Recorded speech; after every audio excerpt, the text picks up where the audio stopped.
लोग नमस्कार। जी हाँ दोस्तों, खेसारी लाल यादव जी का फ़ैन होंगे तो हो जाइए तैयार, क्योंकि आप लोग के लिए लेकर आ रहे हैं खेसारी लाल यादव जी काफ़ी ब्लास्ट लेवल के गाने। तो उसी गाने के बारे में बात करेंगे, तो वीडियो को एक लाइक और चैनल को सब्सक्राइब कर दीजिए। दोस्तों बता दो, गाने का नाम है तेल। इस गाने को गाए हैं खेसारी लाल यादव जी और नेहा राज जी। दोस्तों बात करते हैं गीत का, तो गीत पवन पांडे जी ने लिखे हैं।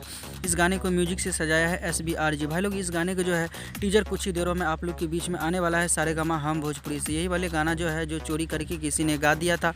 पहले उस गाने का ज़्यादा व्यू नहीं गया, आप लोग को टाइटल एकदम गुप्त रखा था। फाइनली ये गाना आप लोग के बीच में 11 बजे आ रहा है टीजर इसका, और फाइनल गाना जो है कल सुबह में आप लोग देखने को मिल जाएगा 11 बजे फुल वीडियो के साथ में आ रहा है। तो कैसा लगा वीडियो, आशा करते हैं ये वीडियो आप लोग को काफ़ी पसंद आएगा। इसी तरह का अपडेट आते रहता है हमारे चैनल के माध्यम से, तो आप लोग चैनल को सपोर्ट कीजिए, वीडियो को एक लाइक और सब्सक्राइब करके रख लीजिए। इसे खेसारी लाल यादव जी का एक और गाना आने वाला है नागिन वाला, बहुत जल्दी आप लोग को सुनने को मिलेगा, जो कि सारेगामा हम भोजपुरी का ही प्रोजेक्ट है। आज का वीडियो में गाइस इतना ही था, मिलते हैं फिर से एक नए अंदाज में नए वीडियो के साथ। तब तक के लिए bye bye, take care, love you all and देखते रहिएगा भोजपुरी चिप यूट्यूब चैनल।